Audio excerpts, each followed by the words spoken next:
আমাদের রাস্তা আটকে দিতেছে এরা। যাইতে যাইতে সমস্যা অবশ্য।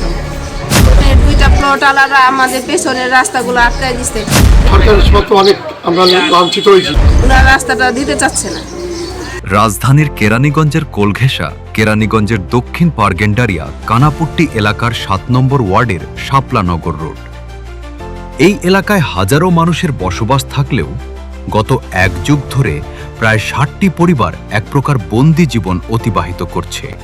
কেরানীগঞ্জ থেকে রেজা আহমেদের প্রতিবেদনে দেখুন বিস্তারিত। অপরিকল্পিত নগরায়ন আর প্রভাবশালীদের ছাড় না দেওয়ার মানসিকতায় একটি চলাচলের গলি না থাকায় অবরুদ্ধ হয়ে চরম দুর্ভোগে পড়েছেন কয়েকশো মানুষ। তবে দীর্ঘ ১২ বছরের এই অবরুদ্ধ দশা নিরসনে আশার আলো হয়ে দাঁড়িয়েছেন স্থানীয় ব্যক্তিত্ব হায়াত আলী ভান্ডার। স্থানীয় বাসিন্দাদের অভিযোগ, শাপলানগর এলাকায় অপরিকল্পিতভাবে বাড়িঘর নির্মাণ করায় চলাচলের কোনো সুনির্দিষ্ট পথ রাখা হয়নি। বিশেষ করে দুটি নির্দিষ্ট প্লটের মালিক রাস্তার জন্য কোনো জায়গা না ছেড়েই ভবন নির্মাণ করায় পেছনের ৫০ থেকে ৬০টি পরিবার পুরোপুরি অবরুদ্ধ হয়ে পড়ে। এই দীর্ঘ সময়ে চরম অবহেলায় দিন কেটেছে স্কুল পড়ুয়া শিশু থেকে শুরু করে বয়োবৃদ্ধ সকলের। রাস্তা না থাকায় কোনো অ্যাম্বুলেন্স ঢোকার সুযোগ নেই, এমনকি কেউ মারা গেলে লাশ বের করে আনার মতো ন্যূনতম প্রশস্ত জায়গাটুকু নেই। অসুস্থ রোগীদের পিঠে করে বা স্ট্রেচারে করে মূল রাস্তায় নিয়ে আসতে হয়, যা আধুনিক সভ্যতায় এক নির্মম বাস্তবতাকে ফুটিয়ে তোলে। এলাকাবাসীর এই দীর্ঘদিনের কান্না থামাতে সম্প্রতি উদ্যোগ নেন স্থানীয় বিএনপি নেতা হায়াত আলী ভান্ডার। তার মধ্যস্থতায় এবং স্থানীয়দের সাথে দফায় দফায় আলোচনার মাধ্যমে এই রুদ্ধদ্বার এলাকাকে উন্মুক্ত করার জন্য একটি ৮ ফুটের রাস্তার কাজ শুরু হয়েছে।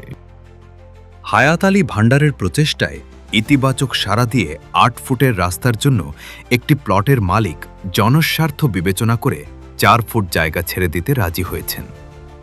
অপর প্লট মালিকের সাথেও আলোচনা চূড়ান্ত পর্যায়ে ছিল, তবে সেই পরিবারের একজন সদস্যের আকস্মিক মৃত্যুতে মানবিক কারণে তাদের কিছুটা সময় দেওয়া হয়েছে। রাস্তার কাজের শুভ উদ্বোধনকালে হায়াত আলী ভান্ডার সাংবাদিকদের বলেন, চলাচলের পথ না থাকায় পেছনের এই এলাকাটি মূল জনপদ থেকে অনেকটা বিচ্ছিন্ন হয়ে পড়েছে, আর এই সুযোগ কাজে লাগিয়ে নির্জন এলাকাতে মাদক কেনাবেচা সহ বিভিন্ন অসামাজিক কর্মকাণ্ড ও অপরাধের স্বর্গরাজ্যে পরিণত হয়েছে এলাকাটি। আমরা শুধু রাস্তা নয়, একটি নিরাপদ সমাজ করার লড়াই করছি। স্থানীয় বাসিন্দারাও ক্ষোভ প্রকাশ করে বলেন, রাস্তার অভাবে তাদের মানবেতর জীবন কাটাতে আমার হচ্ছে। পিছনে বাড়ি, এই সামান্য একটু রাস্তা খোলার জন্য বন্ধ থাকার কারণে এই জায়গা জল জঙ্গল হয়ে গেছিল। অনেক মাদক পোলাপান আড্ডা দিত। আমরা কোনো লোকজন মারা গেলে সুস্থভাবে নিতে পারি নাই, কোনো আগুন টাগুন দল্লি নিবেদন কোনো ব্যবস্থা করতে পারি নাই। আওয়ামী লীগের সময় অনেকেই টাকা পয়সা উঠে খেলাইছে, এই রাস্তার কোনো কাজ করে নাই। তা বিগত সরকারের সময় তো অনেক আমরা লাঞ্ছিত হয়েছি। এখন এই সরকার আসার পর থেকে এই হায়াত আলী মাইজ ভান্ডারের মাধ্যমে আমরা সবাই মিলে আসার পরে এই রাস্তাটা অর্ধেকটা খুলে দিয়েছে, আর অর্ধেকটা খুলতে বাকি আছে। সামান্য বৃষ্টির পানি জমলে বা ড্রেনেজ ব্যবস্থা না থাকায় নরক যন্ত্রণায় ভোগেন আমাদের তারা। রাস্তা থাকা নাকালীন মনে করেন আমরা এই রাস্তার জন্য অনেক বছর ধরে আমরা অনেকই করতেছি। কোনো মানুষ আমাদের এই যে বাড়িওয়ালারা বাড়ি করে ফেলাইছে, এই যে আরেকটা বাড়ি করতেছে, আমাদের রাস্তা আটকে দিতেছে এরা। এলাকা আমাদের একটা অসুস্থ আছে, একটা রুগী অসুস্থ অনেক, হ্যাঁ, একটা রুগী নিয়ে রিক্সা দিয়ে আমরা গেটে থেকে আমরা যাইতে পারি আইতে পারি, আমাদের রাস্তা আটকাই দিচ্ছি। আমাদের ওই দিকটা ঘুরে আমাদের যাইতে হয়। নানা রকমের সমস্যা হইতাছে এখানে, যেমন আমাদের রাস্তাটা এখান দিয়ে নাই, এখানে অনেক বাড়ি অনেক ময়লা ফালায়, ময়লা আবর্জনা তো ফালাই দিয়েছে, রাস্তাও হইতাছে না, নানান ধরনের সমস্যা।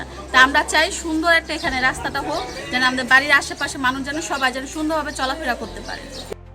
এলাকাবাসীর প্রত্যাশা, দীর্ঘ ১২ বছরের এই অবরুদ্ধ জীবনের অবসান ঘটিয়ে দ্রুতই এই ৪ ফুটের গলিটি একটি পূর্ণাঙ্গ চলাচলের রাস্তায় রূপান্তরিত হবে। প্রশাসনের পক্ষ থেকেও যদি এই অপরিকল্পিত নগরায়ন রোধে তদারকি বাড়ানো হয়, তবে শাপলা নগরবাসীর এই দুর্ভোগ চিরতরে লাঘব হবে।